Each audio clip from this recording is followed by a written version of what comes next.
Oh, hi there. Cello. Hey now. Hola. And ba weep grana weep ninny bong. However you want to say it. Welcome to that Kev1 show.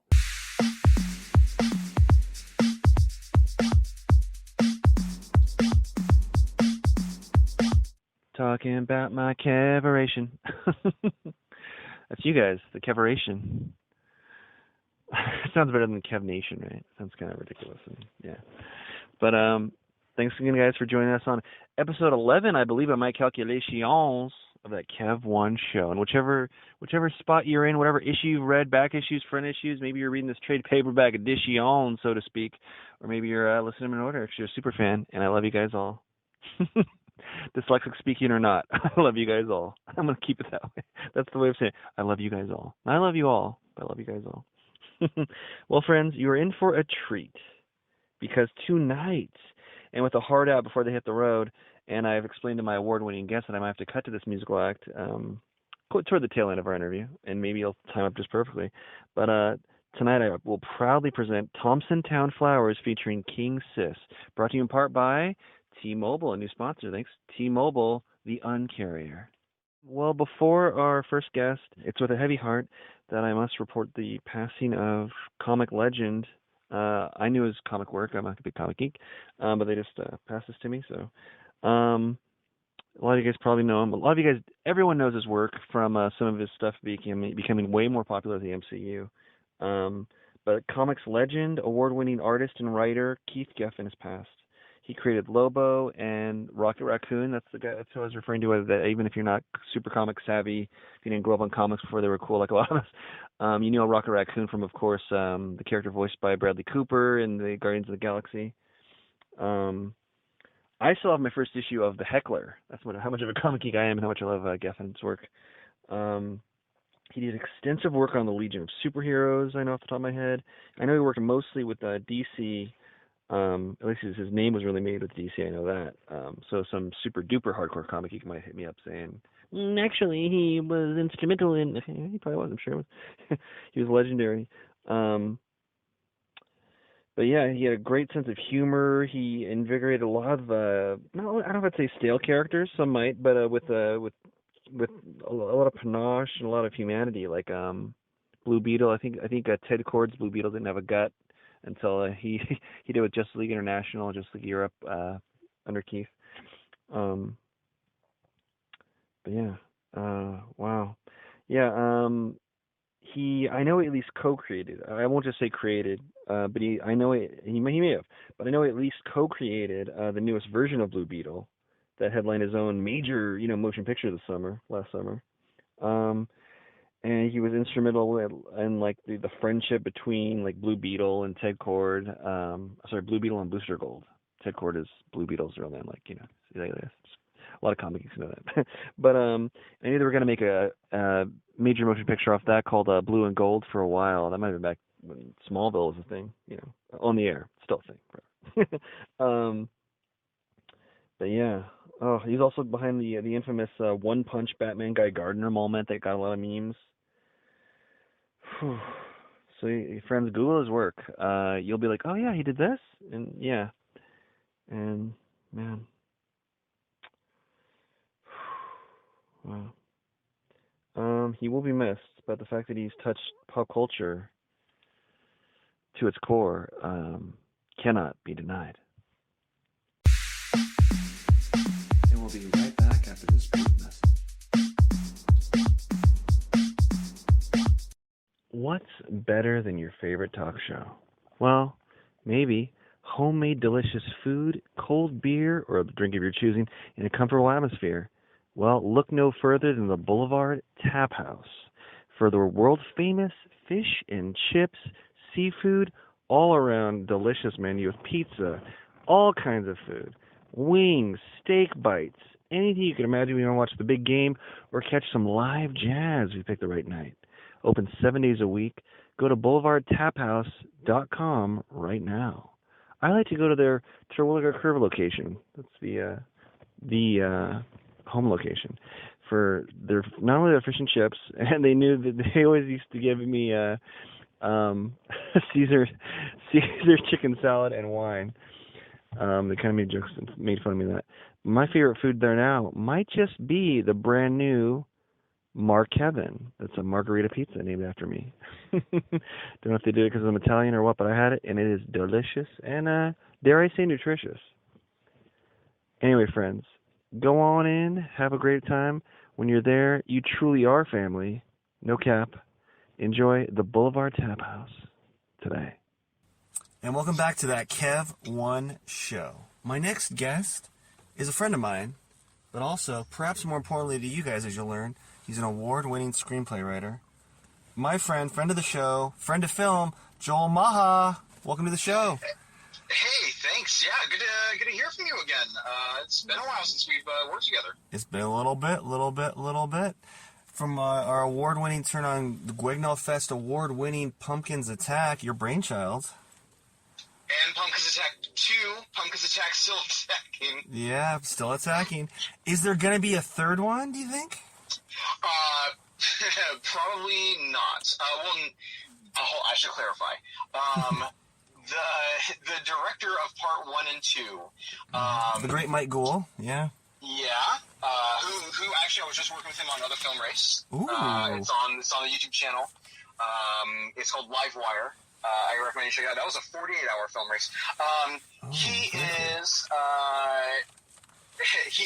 talked about it. He said that's probably going to be the last of the film races, and then he did another one. So who knows? But we did make a joke about there not being a part 3 in part 2. Yeah, even in the trailer, a lot of fans might recall. Even in the trailer, there's the joke, right? Yeah. Where my wife character from the first film is running out the door, surviving again, saying, "I'm not doing this again," or something like that, right?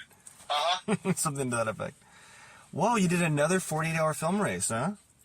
Yeah, that was interesting. I get a message one day from Mike, and he's like, "Hey, can you help out on this thing?" I'm like, "Yeah, totally." I ended up I only did sound on that one. I was co-writer on the other ones, but I did sound on this one.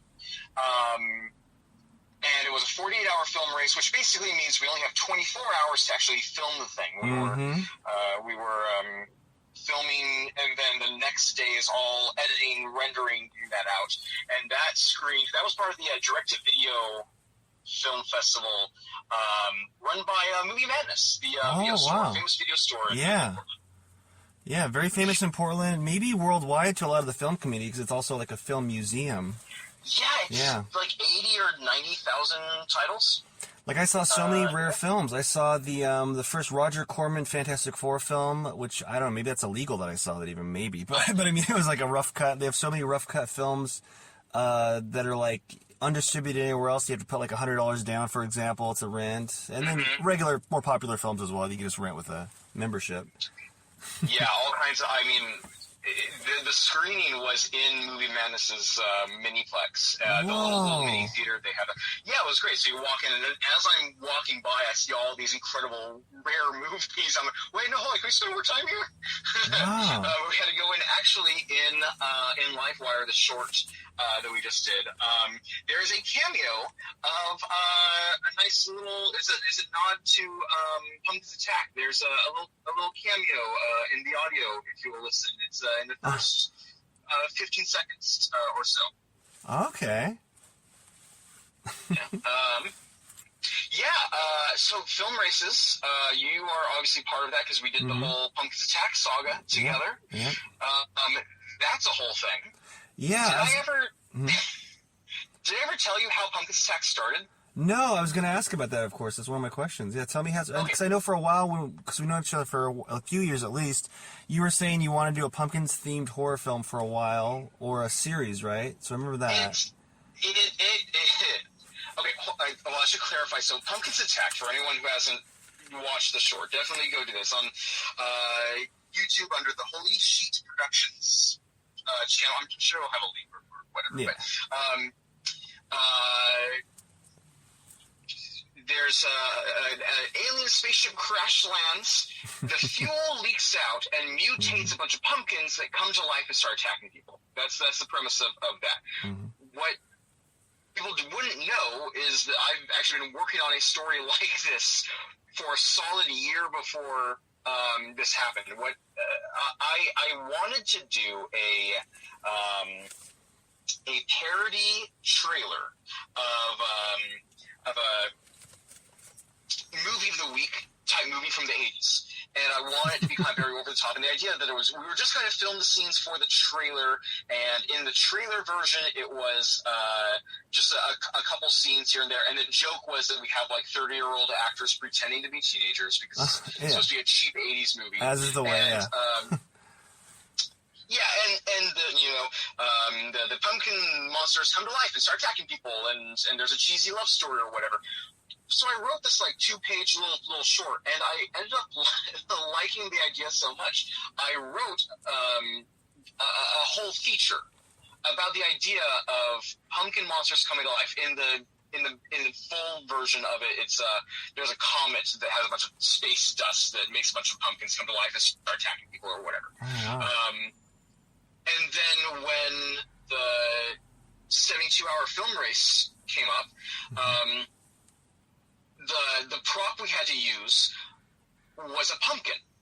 And it's like, perfect. God, I already have this idea. Kismet, let's work on that. And that became Pumpkins Attack. Wow. What are the odds? And then Pumpkins Attack, Still Attacking was kind of the same thing. We were given the theme of environmental. It's like, great, we already used like radiation stuff in the last one, and we have all those props lying around and a bunch of the same cast. Let's make a thing. And so we made a sequel. Kind of almost like a layup, yeah. So it's like, yeah. Yeah, and I think the production on the second one was a lot smoother, and two, just a whole lot more production value. We had when we had a crew at all, and we had a makeup artist, Trisha Kelly. Great work. Yeah, she was working on a bunch of stuff during that race, yeah. Covered me in blood. Yeah, I want that shot, because that went on for like 2 minutes. Yeah. Something happens, and you're covered in blood. A knife sticking to the top of my head, and blood just pouring out. Except we didn't have any way to stop it, and so just kept going, and you were great because you just kept acting. It's like, this is normal.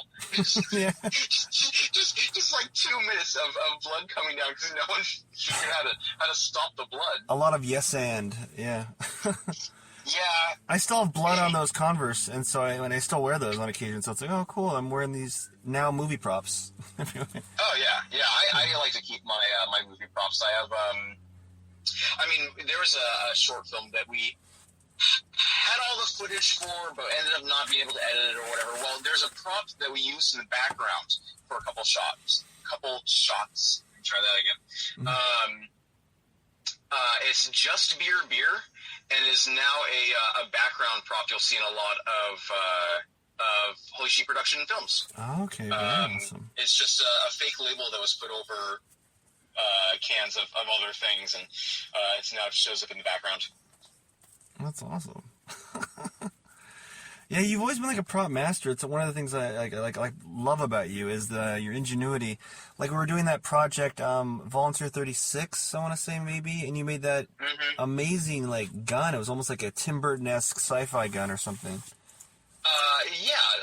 I like doing prop type stuff. I've never made anything super big, although so Volunteer 36 was we've tried to do it a couple times. It's a sci-fi thing. It takes place in the woods, and he has a sci-fi gun. And so that was a modified like Nerf gun or something that I spent time taking it apart and repainting and all that. Put it in extra lights and whatever. But then there's other things like in Pumpkins Attack 2, the Rad Pop soda. I had to do short that. for Like, we didn't have a radiation. plan for it. Yeah. What was that? Short for radiation. It's kind of glowing. It's almost kind of a funny. Yeah, it's a fake radioactive soda, but we didn't because it's so cartoonishly glowing. We came up with we came up with the idea, and I had to make a fake label for it. I had to print that out and to throw that on a bottle. I think it was Mountain Dew or something. That huge cast and everything. That was so great.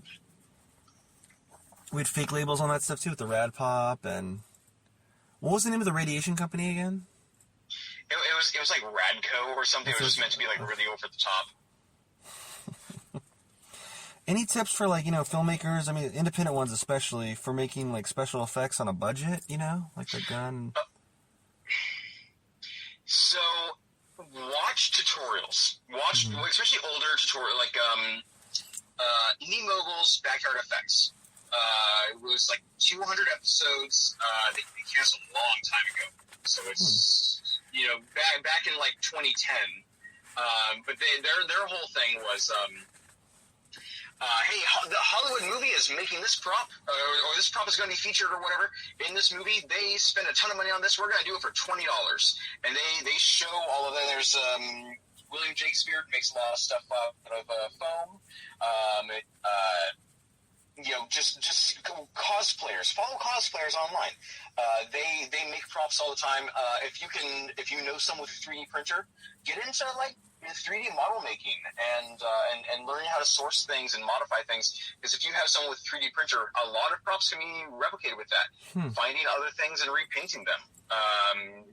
Changing just enough to make it look good. And actually, when it comes to filmmaking, if I was to give advice to someone just starting out, if you're like in middle school or high school, just go out and use your cell phone and use free software, free apps, whatever, and just make stuff. It doesn't have to be big or flashy. It doesn't, don't worry about special effects. Don't worry about things like that.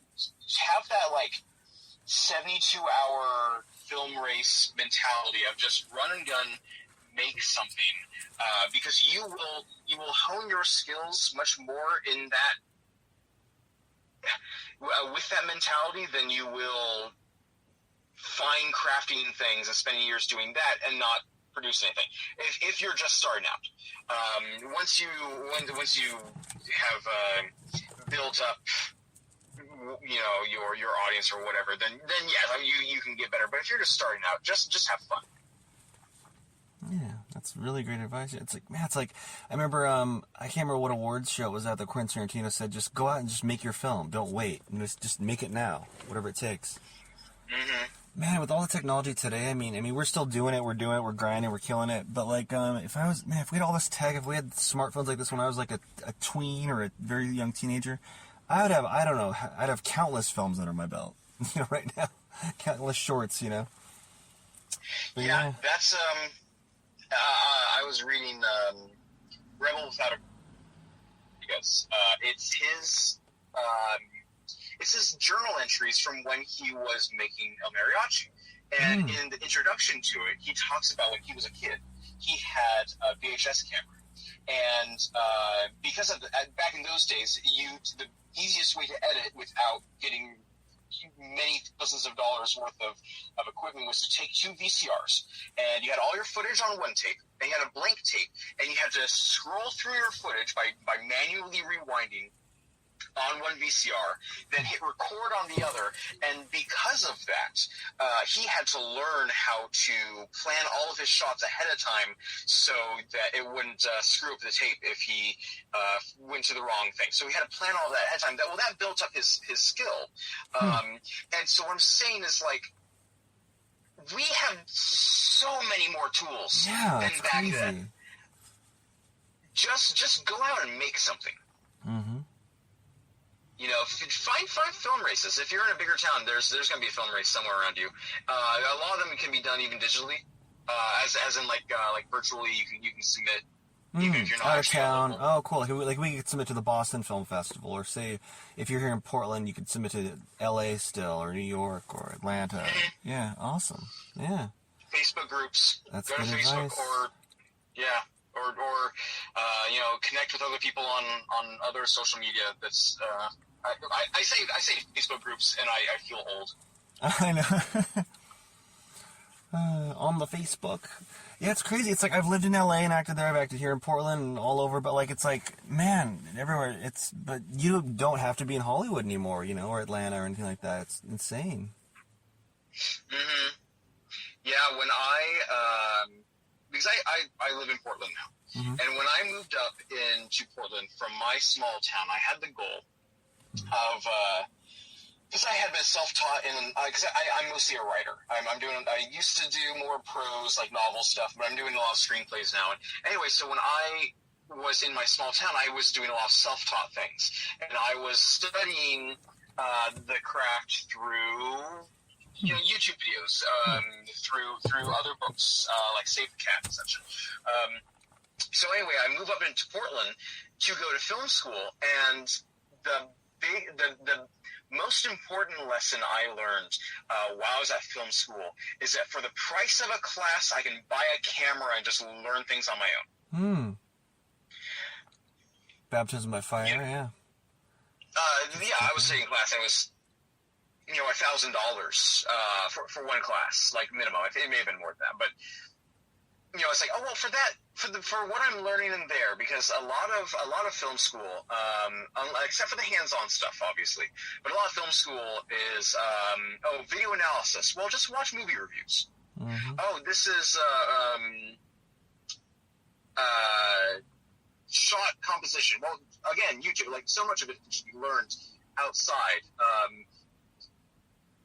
just by studying things like that.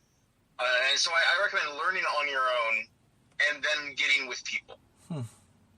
Yeah, it's good advice. It's kind of like they say, those who can't do teach, and you're just teaching yourself, yeah. That way I can't do, and I'm learning. Well, no. Well, you know what I mean, yeah. You're doing your, oh, wow. And yeah, a lot of these, like, 40-hour film festivals, 72-hour film festivals, it really shows, I like that it, like, kind of politely tells people, you're meant for it, you're not, because I've been on so many teams, and most of them, thankfully, like Holy Sheep Productions, the one we did the Pumpkins films with, know what they're doing, everyone should be there, you know what I mean, and like, because it's so difficult, like you said, say it's 48, say it's 72, it's really like 12 hours to film, because you got to plan, you got to edit, you got to post-produce, if you really want a movie of any merit, let alone award-winning worthy, you gotta have your shit down, it's really proves your mettle as a real filmmaker, and everyone who should be there, it really shapes you. Yeah. And when is a 48-hour or 72-hour or whatever, so this real time crunchy thing, you don't have as much time to prepare, and you don't have much time to think about things as much, so it really levels the playing field, because you can't, find outside sources to make your thing artificially better. Yes. It's like, I can't rent out a huge camera and gear and get so much to go on to make it artificially better in that way. And when you're in a room and everyone knows, like, oh yeah, we did this over the weekend, everyone understands if it looks weird, if it's not, if the strings are still there in the first cut, in the first period. Yeah, no, totally. Watching the 48-hour film festival, there was one short, I wish I could remember what it was called, but it was definitely filmed with like 3 different cameras, and at least one seemed much older because it looked like it was a VHS, maybe. I'm like, oh, that's neat. And then there was like cell phone footage mixed together. It was cool to see. It worked it was a really weird story, so it worked in the story that was being told. But knowing that it was done in 2 days really means like I'm not judging the. I'm not judging on like the technical stuff. I'm judging on the story that was told. I'm judging on what got done. And there's some really ambitious projects that were done. And it's always cool to see something that actually is good quality done in 3 days or 2 days or whatever. Yeah. No, most of it. And like for any of you out there, any fans who are listening that don't quite know 100% what we're talking about, like we explained it pretty well, but I want to really really make it known that you can't cheat. You really do it in 48 hours, 24 hours, because they give you stuff like a prop that has to be in it, a line of dialogue that has to be in it, a subject matter. Like Joel mentioned, the pumpkin had to be in the one film and environmentalism in the other. So it's not like something someone worked on for like, oh, it's my old project I had and half of it's made. It's like, no, it's all made in that time frame. Yeah. Yeah, and they do make sure you can't cheat, because there are things like, it's usually there's a theme, a prop, a line of dialogue. Or a character name, or whatever it is. has to be included, and it's given to you the night before. You aren't able to really pre-plan anything. Mm-hmm. And I'm so thankful for that as an actor and just a filmmaker, because like it's made other projects, like more big budget stuff. Like I did Little Wing here, like a lot of stuff, like doing Operation Repo in LA. When you're on just a regular, quote, regular setting, quote, with, a bigger budget, whatever, mind you, another production company running it, it makes it so much easier. It's like, instead of being the captain of the ship that's on fire that you're trying to wing it past the finish line, it's like, oh, it makes anything way easier, it feels like, like, oh, okay. Yeah, it's, a film race is a bizarre combination of the stress of doing something in such a small amount of time. Actually, there's a video of me online furiously typing the Pumpkins Attack script as I'm just typing away trying to get something funny on this page. But because it's like, yeah, there's that stress. You have to do everything very fast, but at the same time, it's relaxed in a weird way because okay, it's just a 3-day thing. Don't worry about making it perfect. That was said a lot on the 48-hour film race that we just did. Mm-hmm. It's like, oh, we want to get this shot, make it look cool. It's like, and we're just, no, it's 48 hours. 48 hours. We're just going to say 48 hours. Ended up being really good, but it was really ambitious. Mm-hmm. Even if we didn't get absolutely everything we wanted, it was mostly there. We didn't worry about having the most realistic looking props. There's a lot of just random junk being used as sci-fi stuff, right? Mm-hmm. But it told the right story because you understand what's supposed to be happening. And in the context of, this was done in an afternoon, basically. Yeah. And everyone knows that. It's like, yeah, and because everyone knows what the limitations were.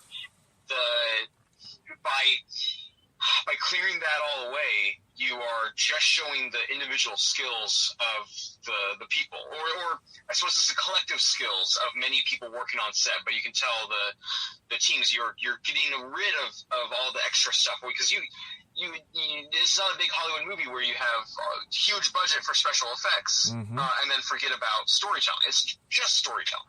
Mm-hmm. It's what's the best story you can tell in 48 hours or 72 hours or whatever. I still am not 1,000,000% sure how we did the pumpkins, 1,000,000,000%. I almost don't want to know because I just love watching it. They're so realistic. These jumping pumpkins, chomping, and oh my god, yeah. Another piece of advice, because a lot of those techniques, when you don't have a budget, research old movies, like older movies. I'm not saying go back all the way to the 20s, but if you. It's like the vocational ancestry. If you're in a creative or artistic field, you should know how things were done before you had the modern technology to do it. Because by knowing how things used to be done when they didn't have the modern technology, you can figure things out. If you know you can't get this done as an effect. We had pumpkins rolling around and attacking people, done all practically. Yeah. Because we didn't have time to get 3D models of everything. And so that was a lot of, it was reverse photography, which, back in the day was a big process, I suppose. But today you hit reverse footage. But yeah, we had things like that. And we had shadows, and we had puppets, and we had, I don't think any actual strings were used that I recall. But, yeah. you would be surprised at how often something is just a thing on a string. Because we had a lot of Pumpkin Wranglers, and I remember that was one of the credits was Pumpkin Wranglers. So yeah. Yeah, I think we all got Pumpkin Wrangler credits. Anyone who did that stuff. Yeah, I mean, I really lucked out with you and Holy Sheep Productions on the Pumpkin series. I did a 48-hour film festival. I think it was just called the 48-hour film festival, where we were in Best Of with this film called Focus. And you just did a new one with, I believe you said Livewire, which was successful. Do you have any horror stories from film sets? It doesn't have to be 48-hour film festival ones, but those probably bring a bunch. It's not one He's good. If he ever finds me. Yeah. So I've done a little bit of acting. I was actually acting in a Holy Sheet thing a couple months ago. This was right around Christmas. Instead of doing a Christmas short, we did this other little goofy comedy thing because we couldn't get a Christmas one done in time. But I've done some acting. My first acting credit, if you go to my tiny IMDb page, I don't even think it has my picture, is a little horror film called Get Gone, where I didn't know who was in the cast. Like, I knew their names, but I did not know who they were. Was this that hillbilly kind of movie you were doing that you told me about when we first met? You were working on that, weren't you? Yeah, they're a team of hoax busters. So they they prove like, oh no, this isn't a ghost. This is a thing on a string. Is that as a team building exercise? They go to this to the woods, to this little like corporate retreat type thing, where they're attacked by mutant rednecks. That's right. I play the youngest brother called Pug. This was directed by Michael Daniel, who sadly passed away. He had cancer. Actually, his story is actually much better than the movie itself, because he was filming a movie he really wanted to do with cancer. Like he had cancer while filming. Oh, it's great. That's motivation enough. Anyway, so we're filming, and this is people are throwing around names. Oh yeah, this is so and so. This is so and so, and I don't think to look up any of these people on IMDb. So we're just hanging out talking. Did not know who Lynn Shay was at the time. Turns out she's a horror movie legend. Yeah. Should have Googled her. But the other big one was when I walk into to makeup, and there's this other guy getting makeup done. His name was his Weston, and I don't even know if I should tell the story. We really want to hear it now. So I walk in, and for whatever reason, they're talking about Nic Cage, and I'm joking like, oh yeah, I heard Nic Cage does like whatever movie they throw at him because he has a bunch of like I don't know, tax debts or gambling debts, well whatever the internet rumor was. And anyway, I find out a year later at the premiere that that's Weston Cage Coppola. Whoa. Nicolas Cage's son. His son. Whoa. He looks nothing like Nic Cage, in my defense. In my other defense, I don't think I had a signal to go online to look up. Because we were filming kind of in the middle of nowhere. It's like a really small town. Anyway, so he doesn't like me. Yeah. That's hilarious. Well, was there a moment? Did he reveal it right then? Or how did that come up? That's my dad, or what? So here's the thing. Wow. Yeah. Here's the thing.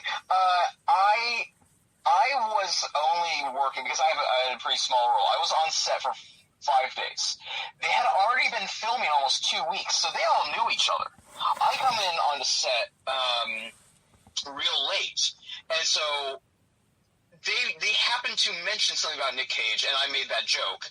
And I knew that we had because there was Weston and there was. I would have to look it up. I forget the other guy's name. But there was another guy, and I knew that they were like cousins or great nephews, or there's some relation to Francis Ford Coppola. Mm-hmm. Did not put that together at the time, and it literally wasn't until almost a year later when the director was at a local screening and mentioned that Weston was Nic Cage's son. They're like, oh, this makes so much more. Dad explains the glare. Oh my god! After the glare, was there any speaking or no? Was it just like nope? Oh, because we had to work together. Yeah. We were in the makeup chairs next to each other. Was he giving you the cold shoulder? Oh my god. Huh. Yeah, I almost gotta look him up because he doesn't look like Nic Cage though. Huh? You said not really. Well, when you know maybe, but not really, or what? Or. I mean, maybe you like what we were. I mean, I think he was already partially in makeup, and so that was my introduction to him, was him in this white, like, zombie-like makeup, and so I wouldn't have recognized him anyway. But I also didn't recognize Lin Shaye, and now I'm watching all these older horror movies, going like, oh yeah, I know her. Scream Queen, right? Wow. She was like the teacher in. She does a lot of like character roles, so she was the teacher in Nightmare on Elm Street. Oh, okay.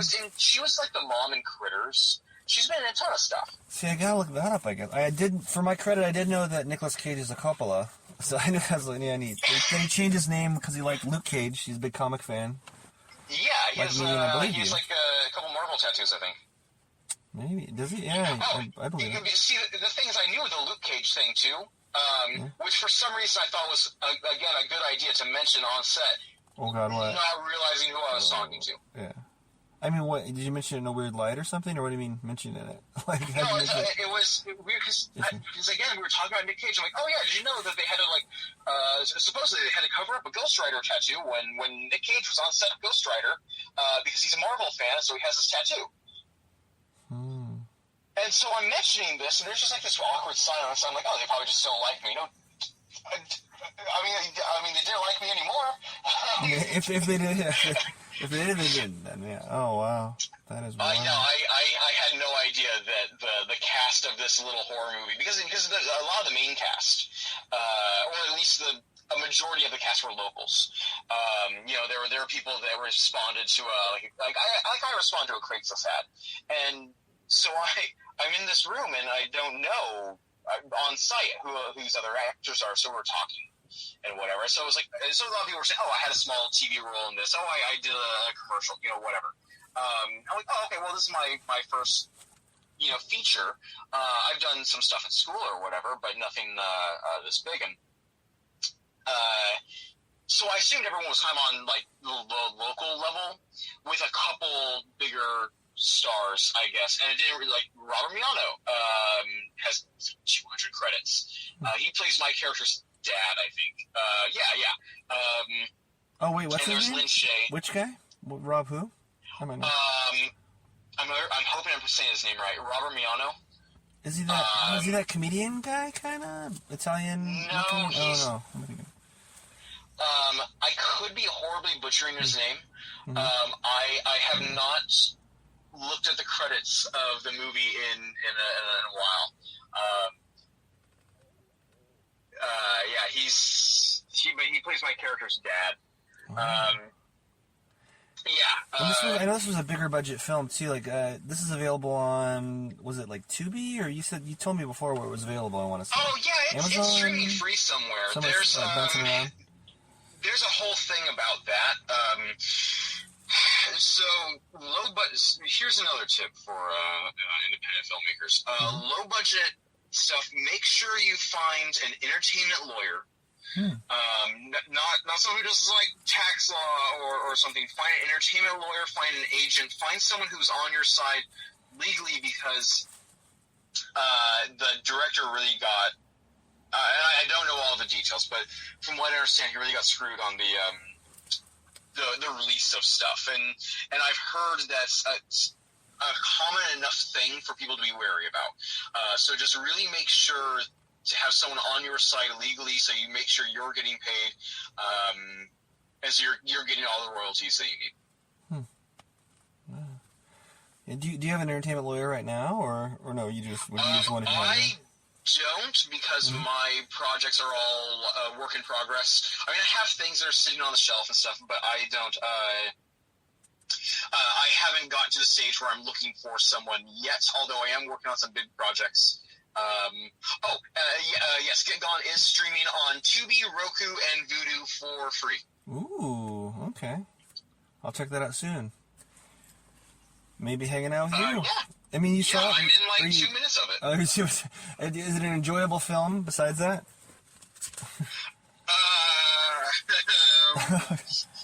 Well, don't get in more trouble with the Coppolas, Oh no, it's not that. It's that it's.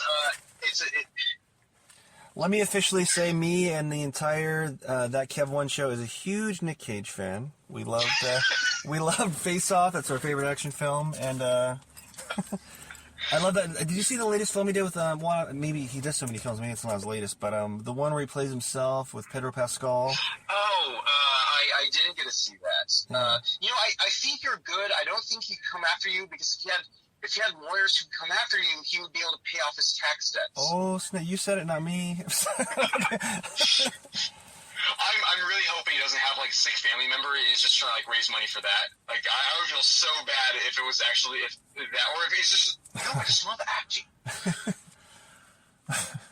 He's like, I now own Pumpkin's Attack. You're like, I didn't own it before that, but okay. No, it's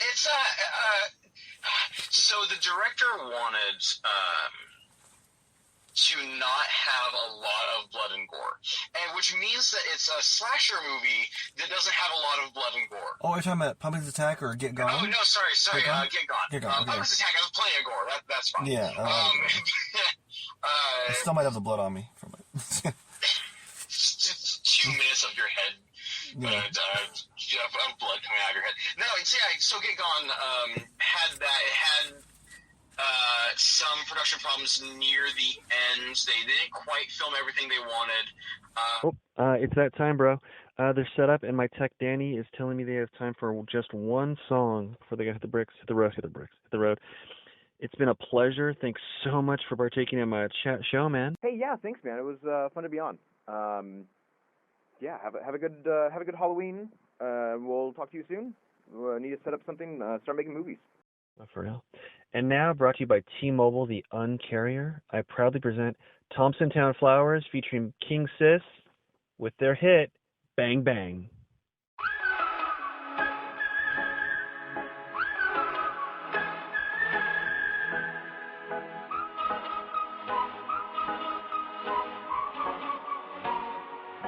Fired all of the bullets. Yeah, you shot me through the heart. Casting dice and roulette. The game was set right from the start. I don't wanna go, I don't wanna know, I don't want it anymore. I don't wanna go, don't wanna know, but I keep coming back for more. Crashing down in the rain, all things are burning up in flames. We're going under, bang bang like thunder, bang bang like thunder. Crashing down in the rain, our love will never be the same. We're going under, bang bang like thunder, bang bang like thunder. Yeah, the air's getting thinner, higher than high we go.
This episode of That Kev One Show took place before the WGA and SAG-AFTRA strike.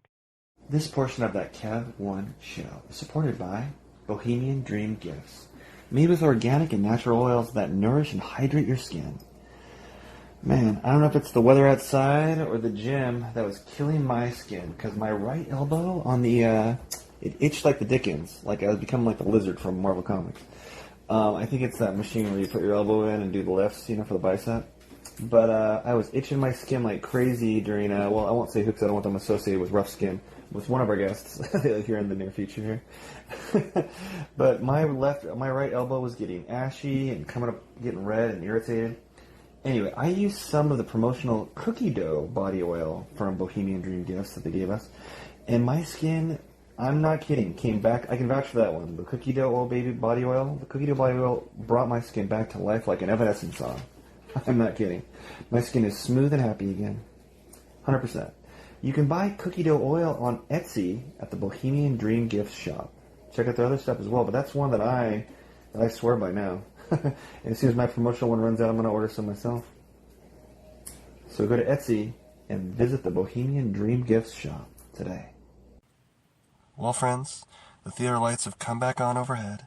Please clean up the candy wrappers you snuck in and traverse safely. See you next week, or superfans online at patreon.com/thatkev1show. Good night.